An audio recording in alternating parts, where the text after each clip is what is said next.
So Ember just dropped a brand new series here, and it's really built for people like me. I've always really liked Ember RVs, but they never really made an RV for someone like me who wants some of those nicer things but still camps a little bit more casually. This is a really fun mix of fashion and function, all kind of mixed together. Stay tuned. I think you're gonna like what you see here. Welcome everybody to Bish's RV. My name is Josh the RV Nerd, and behind us is the all-new Ember E-Series. And this was always kind of part of the plan. You know, Ember came out with some crazy fun overland RVs originally, then some touring RVs, and their goal was to do these more exceptional things first, but eventually their goal was always also to move into something that was a little bit more of an everybody kind of class right here, you know? Because like I said, I've always really liked what Ember does, but really, they've never built an RV exactly kind of for me. Like, I'm a person that I work most of the time. I don't get a chance to camp a lot, and I want some of those nice features, but I don't necessarily, like, I don't need this crazy off-road suspension. I park camp. I don't need insane solar packages. So they kind of built something around that concept, and they could have built the same boring floor plans that everybody else did, but they took all these, like, very popular mainstream camping concepts, and they still found a way to twist them around. Like, you might notice this still has their MSL bunk system where it can be 2 single bunks. It could be 2 double bunks. It could be a desk. It could be cargo. This doesn't have to be a bunkhouse. This could be a couple's model. That's what's really cool about it. It can really flex function in a number of different ways. You still have their composite wall structure. The roof is just like the touring edition on this. The underbelly's still enclosed, still has 12-volt holding tank heaters. Like, those big Ember features that you've kind of come to expect from them, they are here. Now, what they did here is because this is made probably for someone who's going to go mostly in, parks and mostly go down normal highways. It just doesn't have the insano suspension system and stuff like that. It doesn't have the European windows. Things like that, you remove those and you can peel a ton of money out of an RV and still have something here that is, I think, generally speaking, going to be very half-ton towable, very functional, very fun. We still have true queen beds. We have smart outlet placement or taller ceilings. I am jazzed about all the stuff that they have packed into this, but bringing it down a significant chunk on the price point to be far more accessible for people like me that still mostly work for a living. And I gotta tell you, as I've gone through this thing, like, I've found 4 or 5 things that, like, Touring Edition includes that this one doesn't. But the thing is, like, this is prepped for almost all that stuff. Like TPMS, like, it still is good to your tires. It's prepped for TPMS instead of forced TPMS. But, like, if those are things that you're looking for, they still do some prep work to still allow you to kind of build up for that. But the thing to remember is, like, if you want all the widgets and whiz bangs, that's why Touring Edition exists. I just like that they're bringing this into somebody, you know, for someone like me who's like, I think Touring Edition is very impressive. It is far more than what I need. But the thing is, they didn't, like, de-content. They just built this new thing from the scratch, from the ground up. And they still included things that I think a lot of people really want to see that so many other brands don't, like the big XL vent fan here. It's not the same vent fan in the bathroom, but the bathroom fan's still not the base 4-inch, junk fart fan. And they didn't have to include this new 18,000 BTU variable speed remote controlled Furrion air conditioner. But they did. That's what's kind of cool about this thing to me. You know, you can say, like, wherever this is, wherever you take your remote control, that's where it's going to climate control. So if you just want to turn this thing on, it'll pop down and almost like an oscillating fan. It'll help move some air around. But there's modes where, like, you can turn the oscillation on and off. If you don't like hey, that LED light's gonna bug me at night. Well, turn the LED light off. You know, you don't have to leave that LED light on. There's just some really cool, smart things that they included with this that I've never seen in a class like this. That's the biggest standard air conditioner with the most widgets and whiz bangs on it I've ever seen. Yet this is the lower price Ember. You know, it's just a lower. When you say lower price Ember, it's all relative, because a lot of times you hear lower price, you think cheap, you think entry level. Compared to where Embers were in price tag, lower price Ember still allows for a lot of smexy stuff. We're still ventless, carpetless flooring. They still have that, I think it's a 6'10" ceiling. It's approaching 7 foot, but not quite there. That will be very nice when a bigger person like me is up in the shower. The handy little coffee bar, you're going to see outlets all over the place. The outlets all inverter prepped. And again, you're seeing that TPMS box over there. This is TPMS prepped. I want to kind of clarify that. And that's the thing is, since this is new, a lot of the expectations you've had with Ember still kind of hold true, but I want to make sure that we clarify some of those things. Like, they still have the, you'll have multiple areas in the RV where you have the indirect lighting, and I like that they're using an amber light in the Ember RVs, and you'll see it in a couple places. You'll also see one of those in the bathroom, but what's neat is, like, you can flick one switch to kind of turn all the floor traffic controller lighting off. That switch is different from the ones behind the hanging wardrobe tower that we just looked at, by the way. And if you want to be able to see where you're going at night, or if you've been outside for a while, you can do it. Now, you may have noticed it does not have a window in the entry door. That's just kind of one of those things. You also have, dimmer switch lighting still on things like your awning, your main cabin lights, a lot of household and USB plugs in really good smart locations. Still sealed edge press membrane countertops all around this thing. That 12 volt kind of smart TV soundbar wombo combo going on over there. 12 volt compressor fridge over here on the right hand side. Set into the slide out. And we haven't even really talked about the floor plan yet. I've just talked about the features.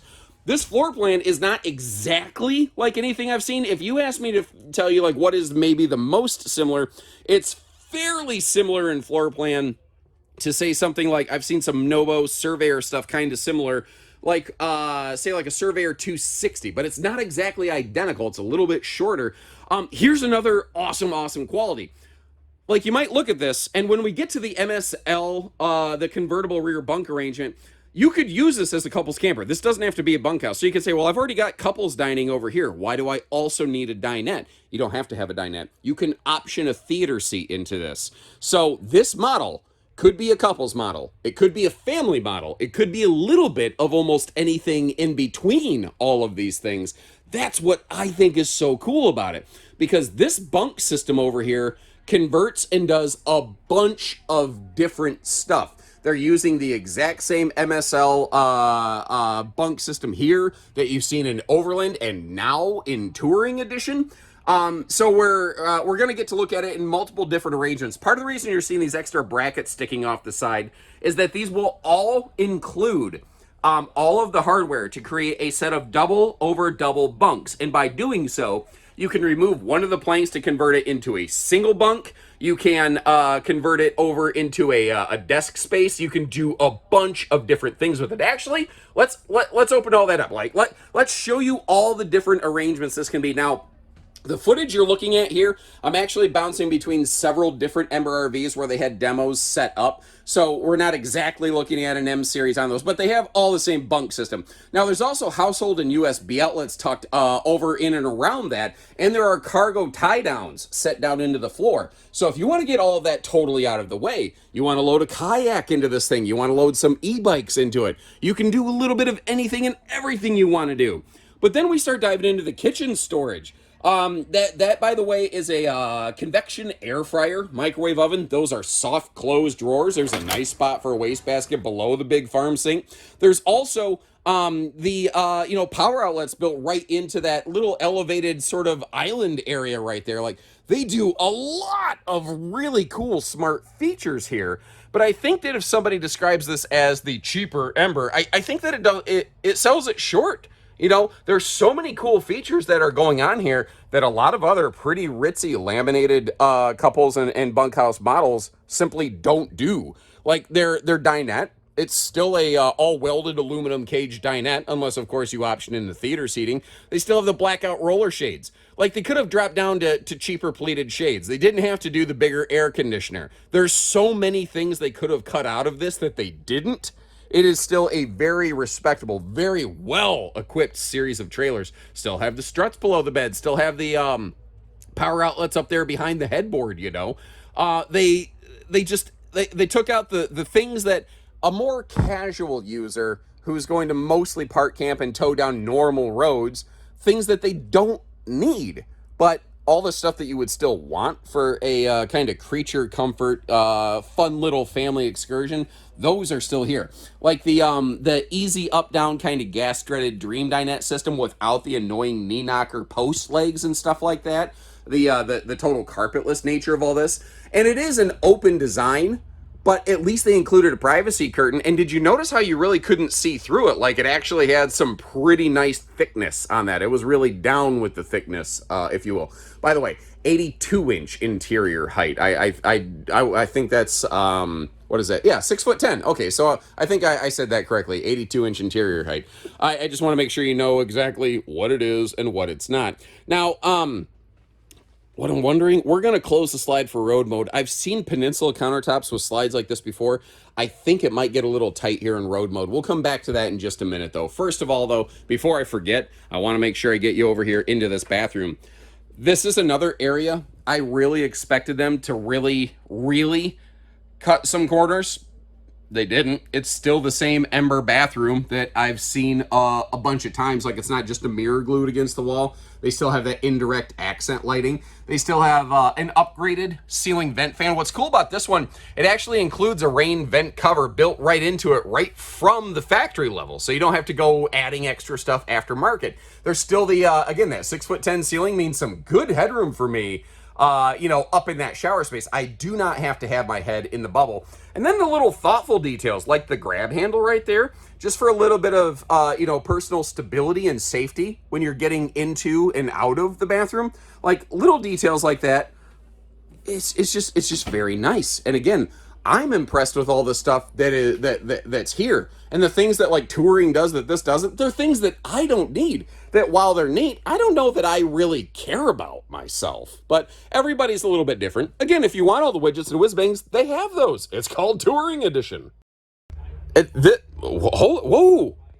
I don't know if they did this intentionally or not, but depending on your personal size and stature, this might have better travel access than what I was expecting. It's tight.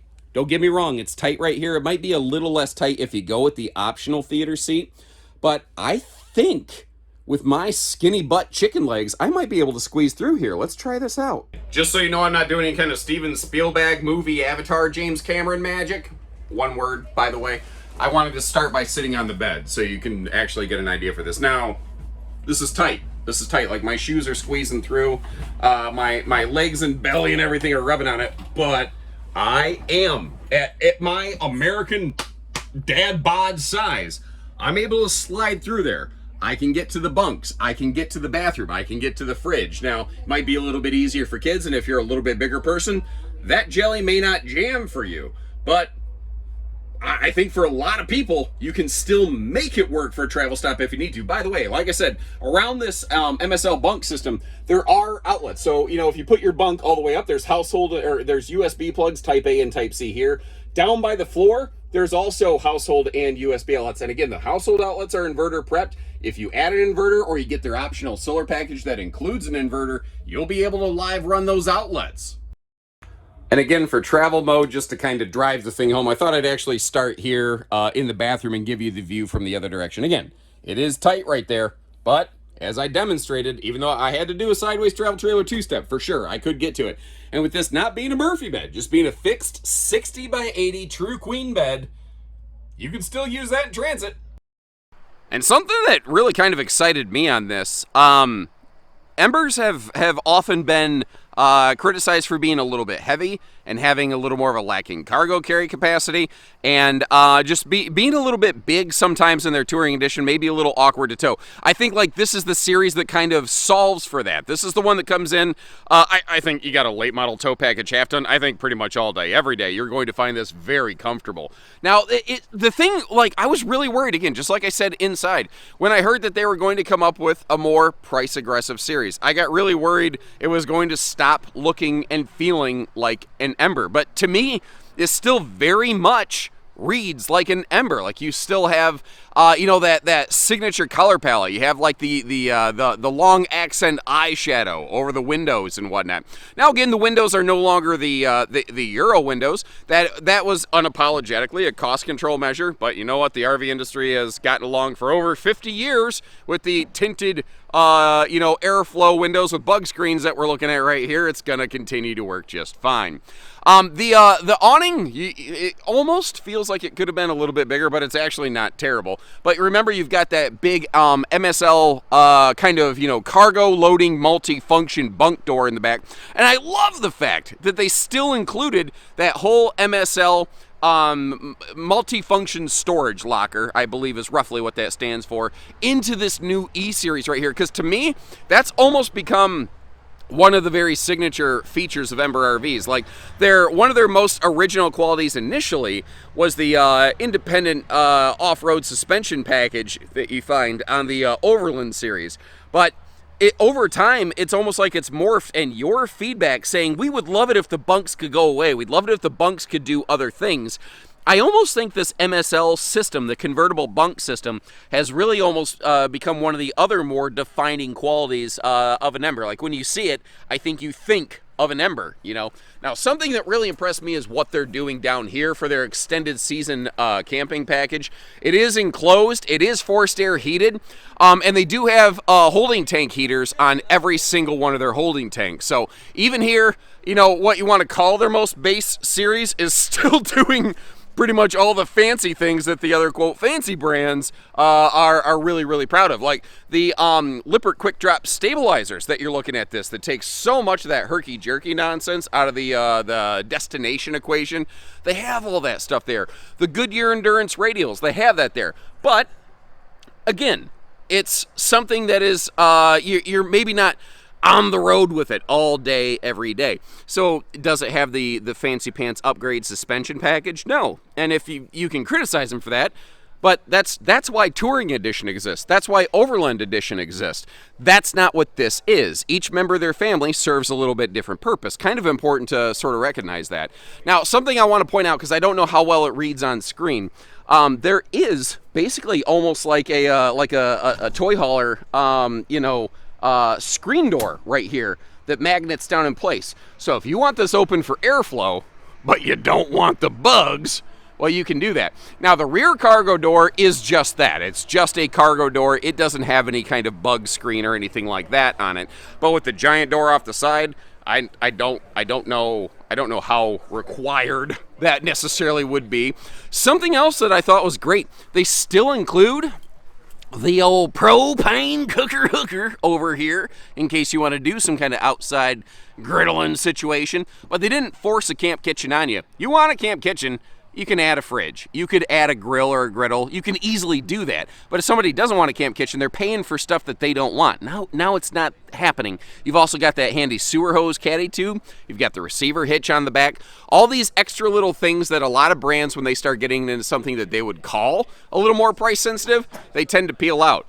But price sensitive on them, frankly, is still pretty upscale compared to a lot of things. Out here at their little display campsite, I feel like I'm communing with nature a little bit, but I guess that's sort of a little bit of camping. Let's talk solar. Let's talk roof. So up top, you have their Toughflex PVC roof membrane. It is just like the Touring Edition, it's a traditionally wood-constructed roof. You have wood truss roof bows.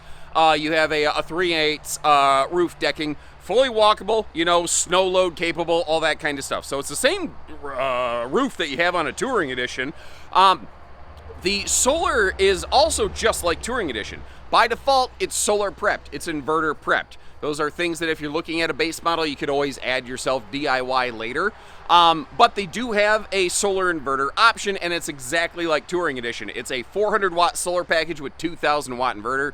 You can get that built on right from the factory, or we can customize a solar inverter package that kind of is made to fit your needs a little bit. But again, that's kind of the way that this one's panning out. I don't know. What do you think? Is that a good way to go? I kind of think it makes sense because there's people like me that mostly park camp. I don't know that I need a lot of solar. A little bit for battery tending can be nice, but I got ways around that.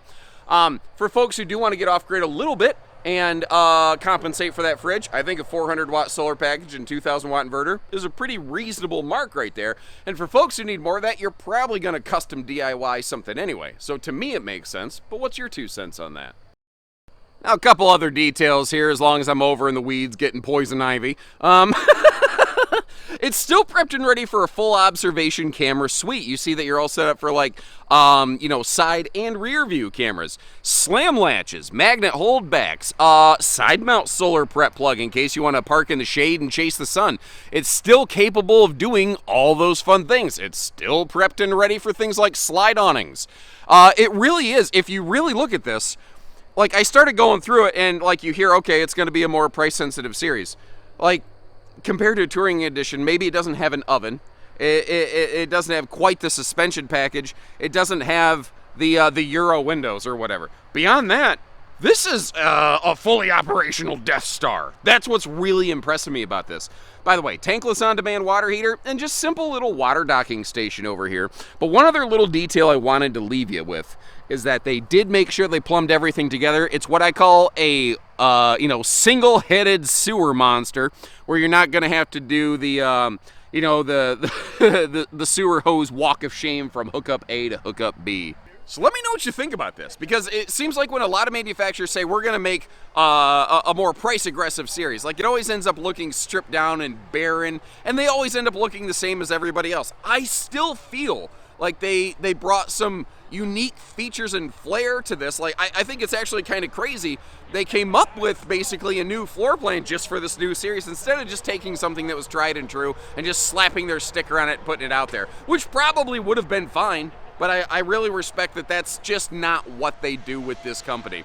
Now, as always, I'll leave you some links in the video description. At the time that I'm getting this footage out right here, it is very early in the mix. So I may not have these on our website yet. We may not have pricing on our website yet. Contact our team. We can always get these for you. And in case you're wondering, this is just the very first one. They're going to have at least 4 models initially. A couple of these, maybe bunk or maybe not bunk models. A couple dedicated couples models. They may expand that series up to about 5 or 6. We'll see what happens over time.